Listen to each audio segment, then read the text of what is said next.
Bem, nós vamos iniciar o estudo dos dentes.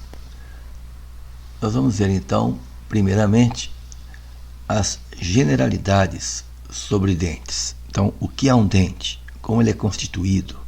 Então, nós temos aqui uma definição do que vem a ser um dente. Então, os dentes são elementos duros, semelhantes ao osso, e estão localizados tanto na maxila como na mandíbula. Então, nós temos aqui os dentes superiores na maxila e aqui os dentes inferiores na mandíbula.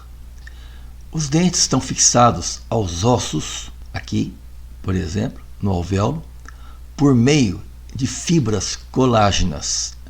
Então, estão aqui as fibras periodontais.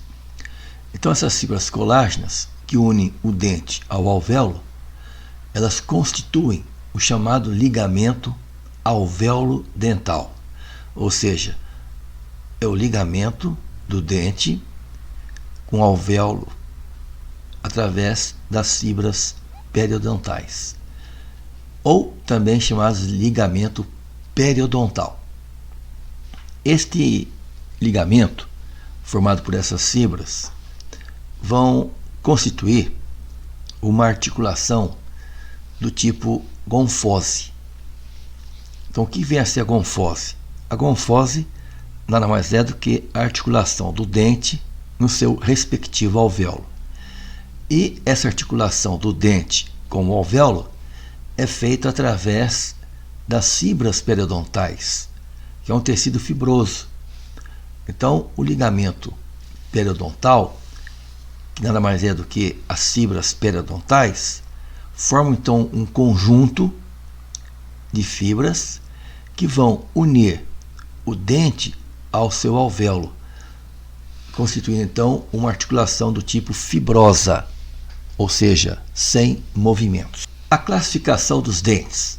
Então, nós temos os dentes incisivos, os caninos, os premolares e os dentes molares, cada um tendo assim a sua função.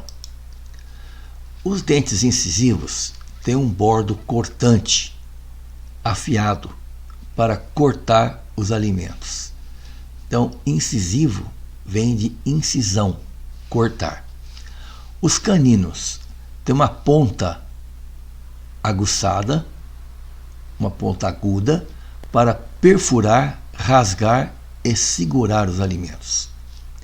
Os premolares têm uma superfície mais larga, que tem a função de esmagar e triturar os alimentos.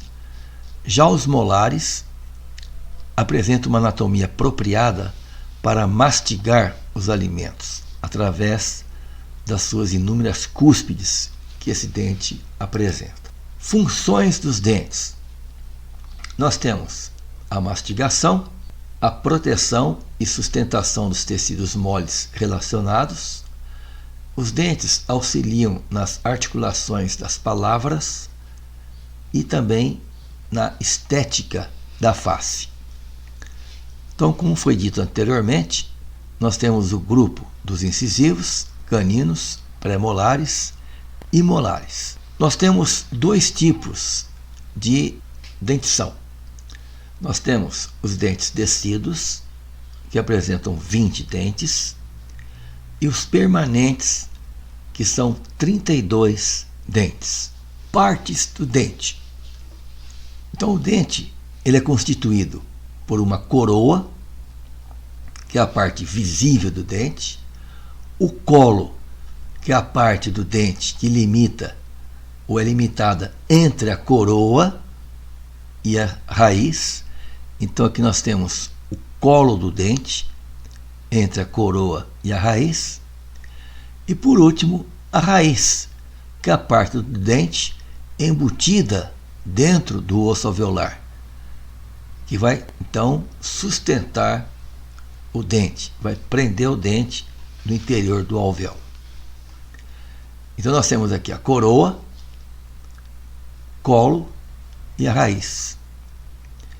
De fora para dentro, a coroa tem o esmalte, que reveste toda a coroa do dente. Temos a dentina, que é o substrato orgânico do dente, que existe não só na coroa, como também em toda a raiz. Nós temos então a dentina na coroa e na raiz. A cavidade pulpar, que é uma cavidade interna do dente, onde se aloja a polpa dental. O ligamento periodontal, que é esse conjunto de fibras, e revestindo externamente a raiz do dente, nós temos o cemento, que é um tecido osteoide de coloração amarelada. Nesta radiografia, então, nós podemos observar aqui os dentes incisivos, canino, aqui os pré-molares, os molares, aqui o terceiro molar, que vem por volta dos 18 aos 21 anos. Aqui na parte inferior, o grupo dos incisivos, os caninos, os pré-molares e os molares. O que vem a ser a polpa dentária e cavidade pulpar? Então nós temos aqui nesta figura um dente que apresenta aqui internamente a chamada polpa dentária. A polpa dentária, ela apresenta vasos, nervos que vão irrigar e dar sensibilidade ao dente. Então nós temos aqui este conjunto que é chamada de polpa dentária. E ela se divide numa parte que está relacionada à coroa do dente, que é a polpa coronária, que é essa região aqui referente à coroa do dente. E nós temos aqui a polpa radicular da polpa, que se localiza no interior da raiz. Quando a gente remove a polpa num tratamento de canal, então nós vamos ter aqui uma cavidade. Essa cavidade é chamada de cavidade pulpar. Então nós temos aqui a câmara pulpar, que corresponde aqui à polpa coronária, só que ela foi removida, então tem uma cavidade aqui referente à coroa, chamada câmara pulpar. E nós temos aqui o canal radicular, que é a parte da polpa radicular que foi removida. Então a cavidade pulpar, ela se divide em câmara pulpar, que é a região que compreende a coroa do dente, e canal radicular, que é aquela região onde estaria aqui a polpa radicular. Nós temos aqui o chamado corno pulpar. O que é o corno pulpar? Então nós temos aqui a polpa coronária, e essas duas projeções seriam então o corno pulpar aqui da região da polpa coronária. Então essa projeção, que geralmente quando ocorre um processo de cárie, o corno pulpar é a primeira porção da polpa que é afetada. Temos aqui esta figura mostrando aqui, nesta radiografia, o corno pulpar, os dois cornos pulpares, e aqui a cárie já atingindo uma parte aqui do corno pulpar distal. Então, corno pulpar nada mais é do que a projeção da polpa coronária. O espaço periodontal e fibras periodontais. Então, o que vem a ser o espaço periodontal? O espaço periodontal é esse espaço entre o osso alveolar e a raiz, onde se localizam as fibras periodontais e também vasos e nervos. Aqui é uma figura mostrando uma anestesia terminal infiltrativa, peridental ou intraligamentar, no espaço periodontal. Então, é uma anestesia complementar. Veja que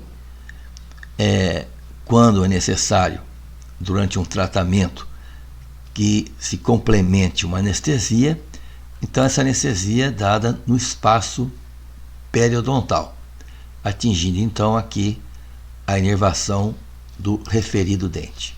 O periodonto. O que vem a ser o periodonto?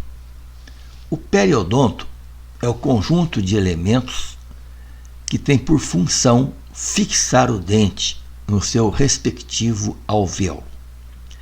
Nós temos dois tipos de periodonto. Nós temos o periodonto de proteção e o periodonto de inserção. O periodonto de proteção, como o próprio nome está dizendo, é aquele periodonto que vai proteger o dente, o osso, é a gengiva. Então a gengiva, o que ela faz? Ela reveste o osso, protegendo então as demais estruturas do periodonto. Então, o periodonto de proteção é a gengiva. E o que vem a ser periodonto de inserção? Como o próprio nome está dizendo, inserção, inserir. Então, são os elementos responsáveis pela inserção do dente no seu respectivo alvéolo. Então, nós temos, fazendo parte do periodonto de inserção, o osso alveolar. Então, nós temos aqui o osso alveolar, está aqui. Nós temos as fibras periodontais, que é esse conjunto de fibras que sustentam, que ligam o osso alveolar ao cemento. Então nós temos aqui o osso alveolar e revestindo aqui externamente a raiz do dente, nós temos o cemento. Então essas fibras periodontais, elas ficam inseridas no osso e no cemento. E o cemento, que é um tecido osteoide amarelado que envolve a raiz do dente. Então o periodonto de inserção nada mais é do que o osso alveolar, as fibras periodontais e o cemento. Então nós temos aqui a gengiva. Veja aqui neste paciente a gengiva revestindo o osso, protegendo o osso. Então é uma gengiva sadia. Já nesta outra figura, nós temos uma gengiva inflamada. Então nós temos aqui uma gengivite generalizada. Então veja que a gengiva, houve uma hiperplasia, um crescimento dessa gengiva. Então, essa gengiva se inflamando, ela se retrai, expondo o osso alveolar. E esse osso alveolar, ele vai se reabsorver, expondo então as raízes dos dentes, deixando os dentes inclusive com mobilidade, podendo até ocorrer a perda desses dentes. Tudo isso devido aqui a uma má higienização. Veja aqui, tártaro, placas de tártaro, matéria alba. Então, falta de escovação, ocasionando então uma gengivite generalizada. Aqui nós temos a chamada guna. Guna significa gengivite, úlcero necrosante aguda. Então, G-U-N-A. Guna. Características da guna: odor fétrico, gosto metálico na boca, gengiva sangrante e a gengiva, como nós estamos vendo aqui, com uma coloração brilhante. Então nós temos aqui uma pessoa, um indivíduo, que não tem a mínima higiene bucal e esses dentes fatalmente serão perdidos. O cemento dentário nada mais é do que aquele tecido que reveste a raiz do dente. Então é um tecido osteoide que reveste a raiz do dente e ele apresenta, olha aqui, uma coloração amarelada. Então os dentes, dependendo do grupo dentário, os dentes têm uma cor, uma coloração. Os dentes incisivos são mais claros, os caninos são mais amarelados, os pré-molares um pouquinho menos amarelado, assim como os molares. Agora, o cemento, ele tem uma coloração amarelada comum em todos os dentes. Então, as raízes de todos os dentes apresentam um cemento com a mesma característica, com o mesmo tom de amarelado. Então nós temos aqui, revestindo externamente a raiz do dente, o cemento, que é onde se prende então as fibras periodontais. Então nós temos aqui essas fibras periodontais, que têm a função de unir o osso alveolar, está aqui o osso alveolar, ao cemento. Está aqui o cemento, esse tecido osteoide, que reveste a raiz do dente. Essas fibras periodontais, elas vão fixar o dente dentro do alvéolo. E elas partem do osso alveolar em direção ao cemento dentário. Então elas se fixam no cemento, formando então uma articulação fibrosa chamada de gonfose. Então a gonfose significa articulação do dente no seu respectivo alvéolo. Então, com isso, nós encerramos a Dentes Generalidades, parte 1.